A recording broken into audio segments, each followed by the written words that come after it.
Salut, c'est François Bouet. Aujourd'hui, on se retrouve sur Rétropassion Automobile pour parler de la 2 chevaux bijou, une Deutsch à la sauce anglaise. Outre-Manche, Citroën inaugura sa filiale anglaise Citroën Car Limited dès 1923.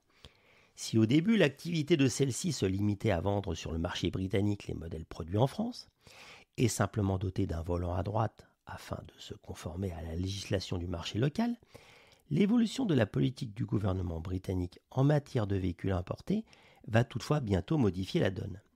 En effet, 3 ans à peine après l'arrivée de Citroën au pays de Shakespeare, le gouvernement de Londres décide d'augmenter fortement les taxes d'importation pour les véhicules venant de l'étranger.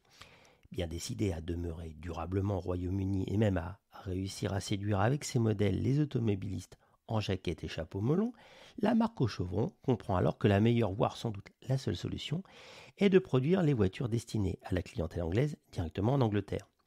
L'usine destinée à assurer la protection de ceux-ci est inaugurée à Slough, dans le Berkshire.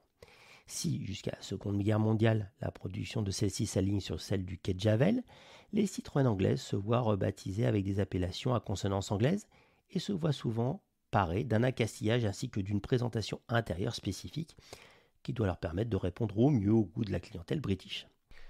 Une fois la paix revenue, la production des tractions anglaises reprend alors dès 1946, les modèles étant les mêmes que ceux produits en France mais avec des appellations différentes. Light 15 pour la 11 légère, Big 15 pour la 11 normale, Six Cylinder pour la 15-6. Si la populaire 2 chevaux vient logiquement rejoindre elle aussi la gamme britannique, c'est toutefois avec plusieurs années de décalage par rapport au marché français. Si la production débute en France en 1949, elle ne commence à sortir des chaînes d'assemblage de l'usine de Slough que 4 ans plus tard, en 1953. Si la célèbre 2 pattes va permettre d'offrir à un grand nombre de Français leur première voiture, elle est loin de connaître le même succès en Angleterre. Il est vrai que sur la 2 chevaux, la notion même d'esthétique et de confort, en tout cas tel qu'il se conçoit avant son lancement et selon les anglais, a semble-t-il été oublié lors de la rédaction du cahier des charges.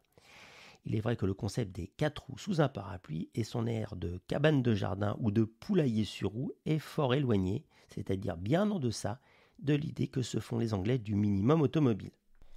Se rendant très vite compte que le style comme l'ambiance de l'habitacle de la Deutsch a de quoi rebuter plus d'un automobiliste anglais, les responsables de la filiale anglaise tentent alors de la rendre plus pratique et plus avenante, notamment avec des flèches de direction, une porte de malle en tôle, d'une lunette arrière de plus grande dimension, ainsi que d'un nuancier de couleurs plus élargies, blanc, crème, marron, noir, qui change un peu de la couleur quasi unique grise de la version française.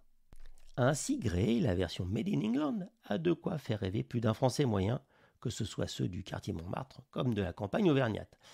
En dépit de tous ses efforts, cette 2 chevaux anglaise ainsi rééquipée ne réussit toujours pas à convaincre la clientèle britannique. Décidément, dans son esprit comme dans son style, la 2 chevaux est bien trop française pour séduire les clients anglais. Dans ces conditions, ce n'est pas vraiment le montage des 54 d'un bicylindre de plus gros cylindrée, 425 cm3, qui pourra convaincre les clients potentiels de passer commande. Tant et si bien que la production de la 2 chevaux en Angleterre s'arrête à la fin des années 50.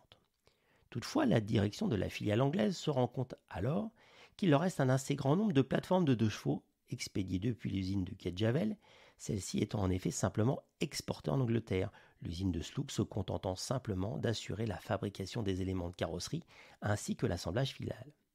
Étant donné qu'il était exclu de les réexpédier en France, les représentants locaux de Citroën imaginent alors une idée assez originale afin de pouvoir écouler facilement les plateformes restantes.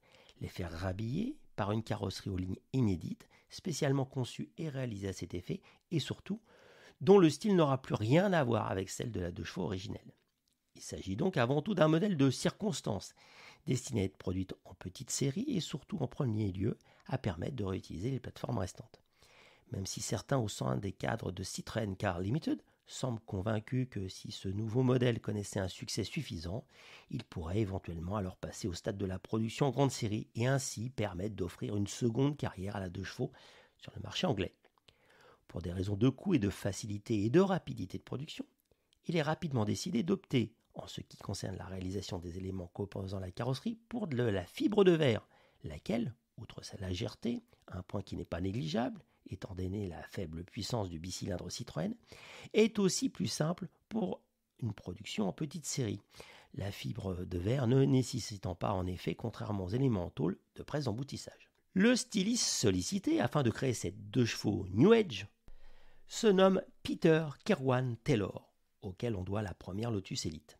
Ce dernier, abandonnant la carrosserie de la berline au profil d'un coach, crée une carrosserie aux lignes assez harmonieuses et plutôt réussie.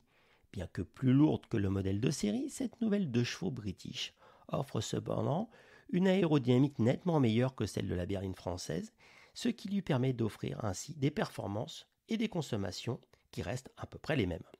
Convaincue de son potentiel commercial, la filiale anglaise de Citroën, loin de la vendre sous le manteau, décide de lui dérouler quasiment le tapis rouge avec une présentation officielle à l'occasion du Salon automobile de Londres de 59. Baptisée du doux nom de Bijou, elle offre en tout cas au public anglais une autre idée de la 2 chevaux. L'habitacle offre d'ailleurs une ambiance bien plus cossue que sa cousine française avec entre autres un volant ainsi que des poignées de porte extérieures empruntées à la DS. Malheureusement pour Citroën England, les différents panneaux de la carrosserie de la Bijou sont assez loin de présenter la qualité de fabrication requise, ce qui oblige les ouvriers de l'usine de Slough à reprendre un grand nombre d'éléments afin que les voitures puissent offrir la meilleure présentation possible. En plus de cela, les carrosseries, une fois assemblées, souffrent d'un manque parfois important de rigidité, ce qui évidemment, en plus de provoquer des vibrations et des bruits parasites, fort désagréables, nuisent aussi fortement à la tenue de route de la voiture. Si le fabricant d'origine des carrosseries de la Bijou, la firme James Winston & Co, est alors remplacé par un nouveau fournisseur, Taylor Plastic Limited, et si les pièces de carrosserie livrées par ce dernier se montrent de bien meilleure qualité, elles présentent aussi un poids bien plus important, ainsi, évidemment, avec pour résultat que les 12 chevaux délivrés par le bicylindre de la 2 chevaux se montent plutôt à la peine pour lui permettre d'atteindre une vitesse décente. La Bijou atteignant ainsi à peine une vitesse de pointe de 80 km/h, soit à peine 15 de plus que la version originelle de la 2 chevaux commercialisée 10 ans plus tôt. Sans compter un prix de vente qui, rançon d'une fabrication qui reste encore en grande partie artisanale, reste trop élevé au vu de ses performances et des prestations routières assez moyennes. Elle est vendue près de 500 livres, alors qu'une Ford Anglia, plus performante, mieux construite, était vendue à peine plus cher, 598 livres sterling.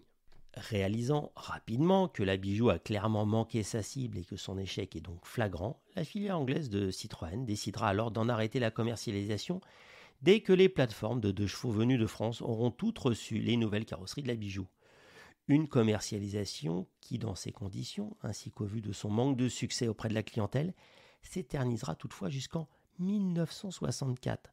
En 5 ans, il n'en aura été ainsi produit en tout et pour tout que 211 exemplaires, ceux-ci étant vendus uniquement sur le marché britannique.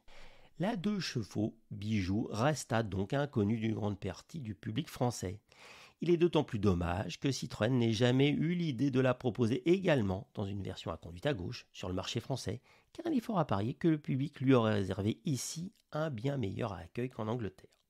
Merci de cet article de Joachim Sinclair. Vous pouvez le retrouver accompagné de photos, bien sûr, sur le site de Rétropassion Automobile. À bientôt.